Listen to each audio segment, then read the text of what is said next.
it, or not be able to pay new and much higher bills. I don't want to scrimp and be house poor.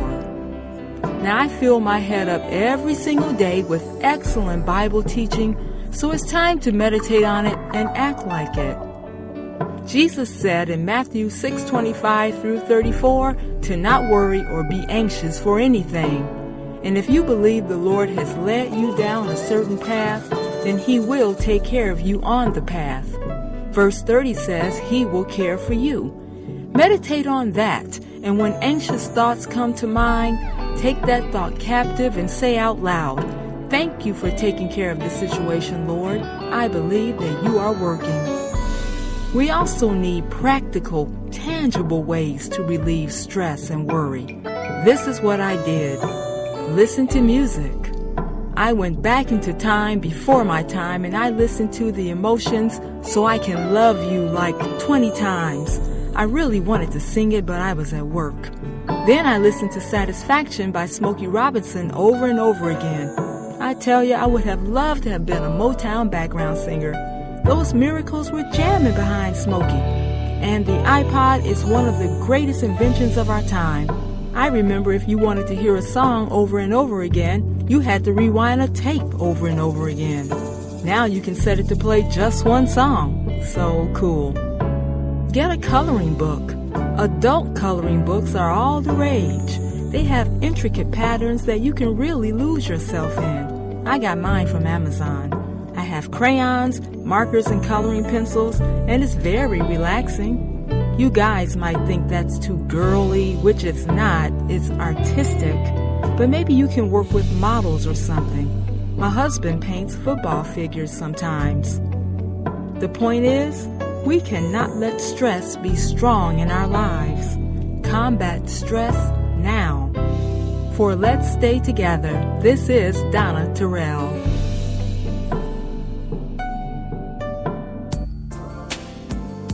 Good evening. This is Brenda McCain from the Let's Stay Together talk show. Here is this week's announcements. Join us next week, June 16th. Our topic, DV, the 2 deadly letters of abuse. Jason Petrick Fashion Hair Studio is home to the world of fashion and entertainment, offers you a backstage experience with salon hair services, makeup, photo shoots, clip-in and sew-in extensions, fashion and entertainment, and a great bundle deal on luxury hair. Jason creates hair that puts every woman on the runway. Please visit jpfhairstudio.com for the location, to purchase hair, or book an appointment for any of their outstanding services. JPF International staff has worked with local, European, South Asian, and many cultural models, musicians, public figures, and now they are here to service you. And for a special discount, please let them know that the Let's Stay Together talk show sent you. The Laney Foundation proudly presents a comedy concert, A Father's Chance, Saturday, June 20th, 2015 at 7 p.m. For more details, please visit www.laneyfoundation.com. The Let's Stay Together talk show is looking for retired, part-time, experienced editors to do a couple of hours of work. Please contact us at the Let's Stay Together talk show at gmail.com if you are interested. Looking for a great cause? Help New Faith Baptist Church International fight against Ebola. Go to Amazon to support the Joseph Assignment. Go to www.smile.amazon.com. Right after our show, you can tune in to hear more great preaching at New Faith Baptist International Church with Pastor Trinell Felder. This broadcast comes on every Tuesday at 9 p.m. at WYJS. This concludes the Let's Stay Together talk show announcements.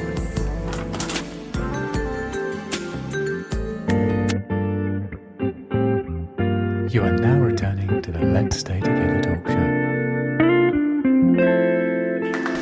All right. We're back. Man, y'all need to be here when we ain't on the air.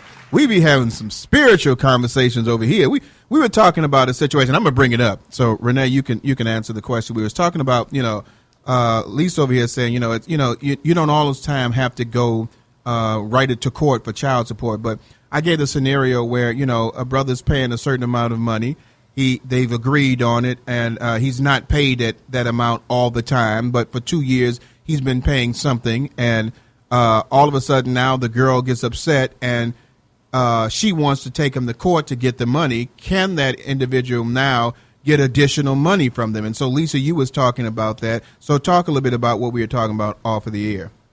Yes. So basically, if, once the court determines what the child support would have been based on the person's income during those 2 years, they can make them pay the difference.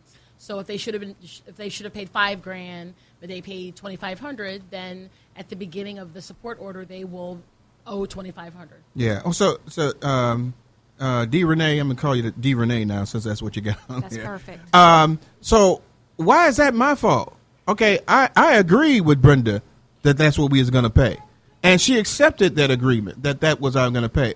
We decided to do what we felt was right and not go to court, and so now all of a sudden, it seems like it's a disadvantage to me that because something that I did not know, I'm going to be penalized even though we had an agreement. Isn't that mental agreement almost like a legal ramification where I can use to say, we agreed on this amount, this is the amount that I pay. Why should I have to go back and pay something that we didn't even know about?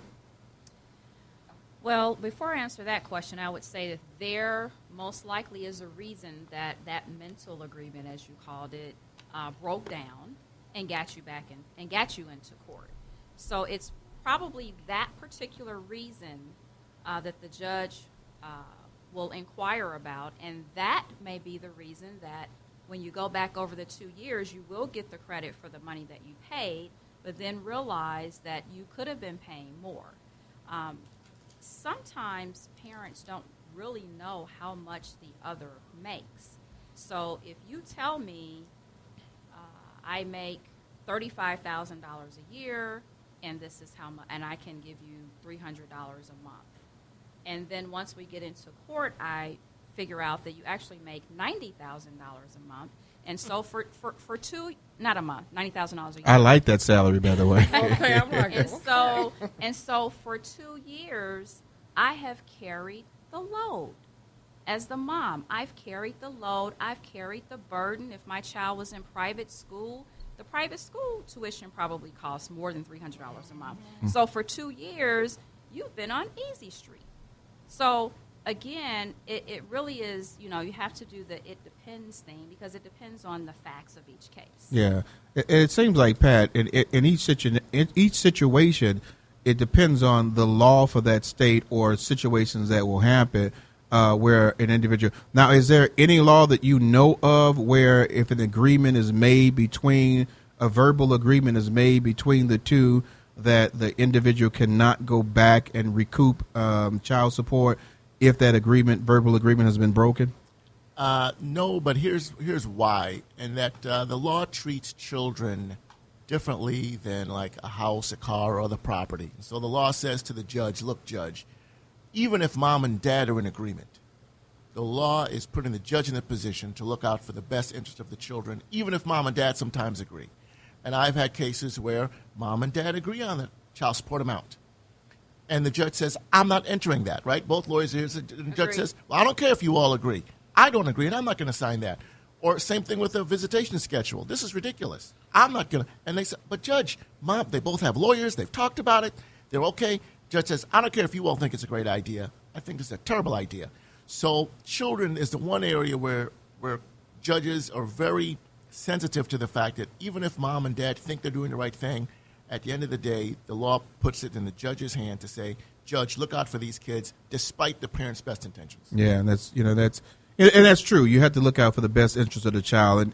And most of the questions I'm coming up with are questions that people want to know.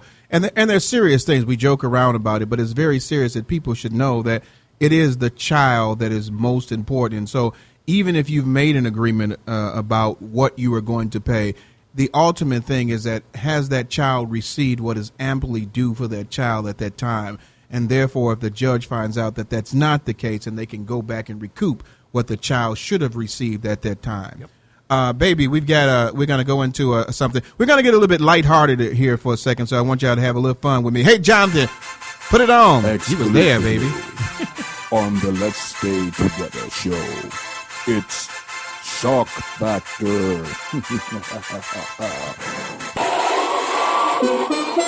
Ladies and gentlemen, the most exciting stage show you've ever witnessed, appearing live.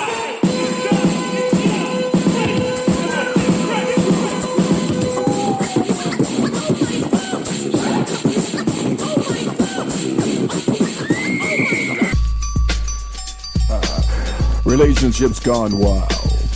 The Let's Stay Together talk show brings you crazy relationships issues and events that can only be heard on this show. Oh my God.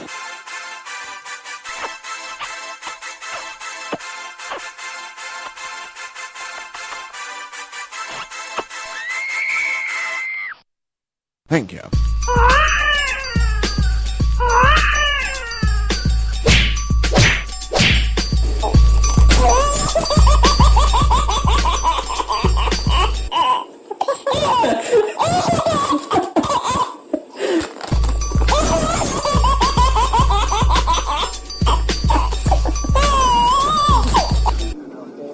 This is Houston. Say again, please. Houston, we have a problem. And now, the Shock Factor segment of the evening, brought to you by Reverend Rick and author Brenda McCain. All right. You know what this is right now, y'all. This is the Shock Factor. And so what we do here for our guests here, we kind of get a little fun with some situation with relationship going wild. And so since we're talking about, fathers and sons like this, I saw this in the newspaper, in this NBC Chicago, where a man chewed through a squad car seatbelt because he didn't want to miss his son's birthday party. So this was happened. This young man that I'm not going to say his name, he was arrested. It was in the news. Why not? Well, I'm not going to say his name. The news can tell you again. But he was arrested for having some substance that shouldn't have been in his pocket. It wasn't child support payment, by the way. But he had some substance that shouldn't have been in his pocket. And so the policeman stopped him. And as he got stopped and they pulled him over, they arrested him for having some illegal substance, what they call controlled substance. And he had one count of a criminal record. And so he got into the squad car, and was handcuffed. And he wasn't handcuffed, but he had the seatbelts on him. He was so interested. Now, this is a good father, by the way. I'm going to say, wonderful father. Wonderful father. He was so interested. He had to get to his son's birthday party. He literally bit through the seatbelt, bit it off, got out of the car to run to be with his son on his birthday party. Now, I'm going to start with you. You're the only man in here. You would understand the brother, Patrick. Now, number one, thank goodness. Now, this brother's got a toothbrush commercial coming right away because I don't know how you bit through a seatbelt. So talk to me about that itself. I'm thinking that also had to be done pretty quickly, too. Yeah, I mean, right. Wow. So I'm thinking, was he biting? Was he flossing at the same time with it? He was high as a kite. That's what that was pretty fast. I don't care what controlled substance he had. That's pretty good when you can bite through a seatbelt. I mean, they didn't say he bit it. He bit through it. He tore the thing up. Now, I don't know about you all the last time you checked the seatbelt, but that's kind of sturdy. Right, it's supposed to hold you in all kind of crazy. So, I don't know if Colgate or something like that has a commercial ready for him. They can do it in jail because that's probably where he's at right now, but they can do something like that. I'm looking at Lisa because Lisa's sitting there saying, I don't know if I want to comment on that. But Lisa, I'm going to come to you anyway. What do you got to say about this? This is a lighthearted situation. So what? He bit through the seatbelt. Well, it's lighthearted initially. And then when you think about what was going on in his bloodstream such that he was able to bite through the seatbelt, it kind of takes away from it.